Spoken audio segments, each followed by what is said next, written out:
Hi, and welcome to Konga's Creations. Today I'm going to show you how to make latex prosthetic wounds. I plan to use these wounds to make some of my friends look like zombies for our upcoming Dead Time Stories game. But today I'm going to show you in 13 easy steps how you can do this at home. What you'll need is some brush on latex. You'll also need a cup of water, and in that water we put a little bit of dishwashing detergent just to stop the latex from adhering to the brush. You'll also need a small brush that you can use to apply the latex to your wounds. As well as that, you'll also need a smooth, non-porous surface so that you can apply your latex and peel it off later. Okay, step one. On your smooth surface, you need to paint on some latex in roughly the shape that you want the finished wound to be. So we're going to use an oval shape here, but you can do any shape you like. This doesn't have to be too thick, but this will form the base where all your other levels build up off. Now, step two. I've already pre-done some of these steps to make it easier. So step two has already got our first coating of latex. So what you do is you just coat the whole thing with a second layer of latex. Now, the other thing I forgot to add is you will also need tissues. And what you do is you tear up piece of tissue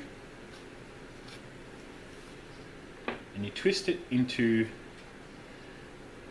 what will end up becoming the walls of your wound. So you place one piece there,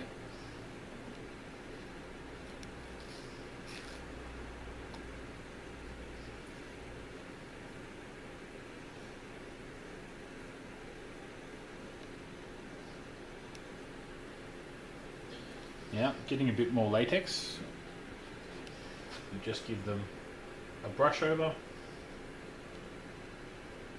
and this is what starts building up the walls of your wound. It doesn't have to be perfect because the latex will cover a lot of it afterwards.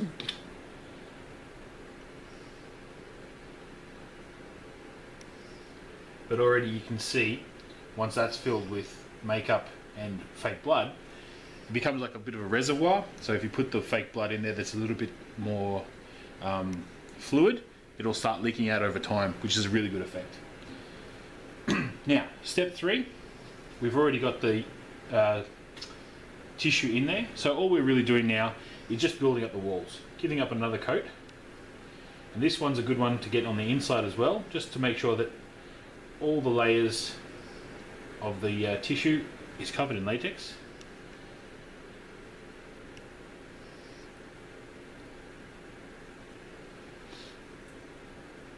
Because brushable latex is pretty thick, if you can do it in thin layers, it'll dry quicker, so you can progress to the next stage.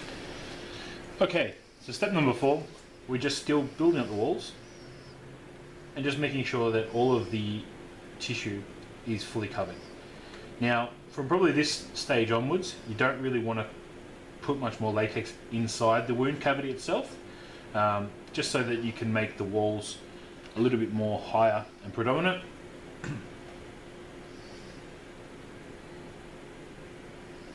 And it also makes it look like the wound has actually cut into the skin if the walls are a little bit more straight. So with step number 5, what we've gone to do is we've started adding a little bit more skin. So I'll show you how to do that on step number 4 first. And it's pretty easy. All you need to do is just tear off a little bit more tissue and just find somewhere that it looks like a little bit of skin would be protruding. So this bit here looks alright. And using your brush and your latex, you just add on a little bit more tissue.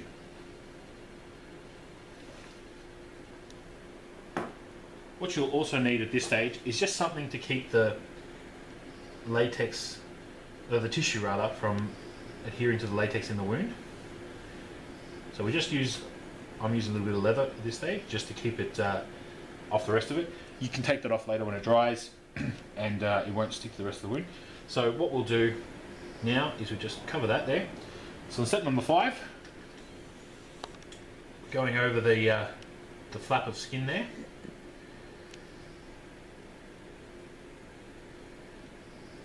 So with this one, just do the inside of it as well, just of the flap, not the actual wound itself, just to make sure it builds up a little bit, makes it a bit thicker. Step number 6, pretty much the same thing. This one doesn't have any flaps of skin, so we're just building out the walls.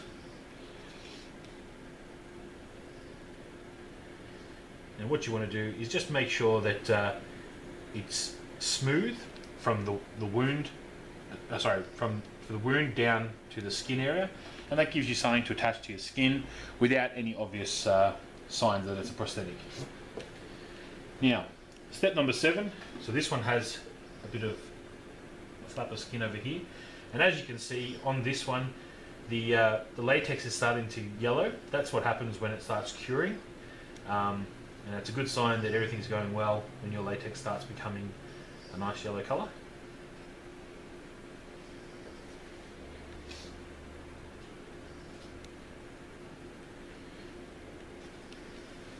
So with steps number 8 through to 13, it's all pretty much the same thing. We're just putting a few more layers on just to build up the walls.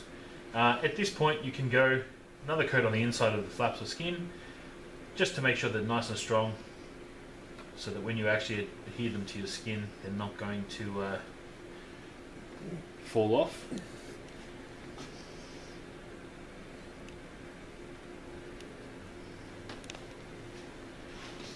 So what we're going to do after this video is, I've got a friend of mine who attached some of my latex prosthetics last year when I went to a zombie convention.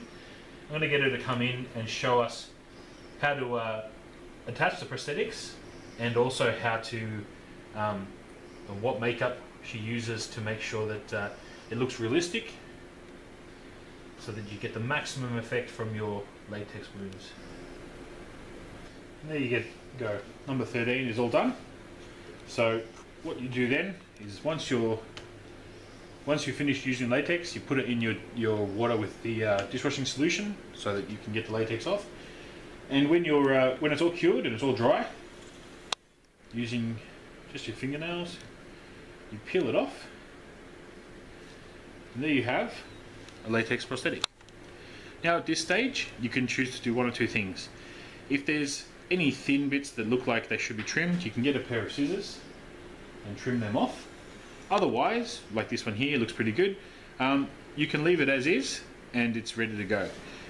To store these things before you choose to use them, a sprinkling of baby powder or talcum powder will stop the latex from sticking to itself, just in case it falls on another one. And that's easy to wash off once you're ready to use it. And then when you use it, you need spirit gum to apply it, but we'll cover all that in the second video. So I hope that was helpful. If you have any questions on this tutorial, please leave them in the comment section below.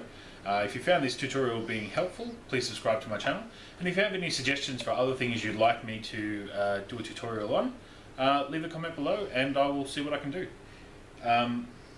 Once again, this is Konga signing off. Thanks for watching.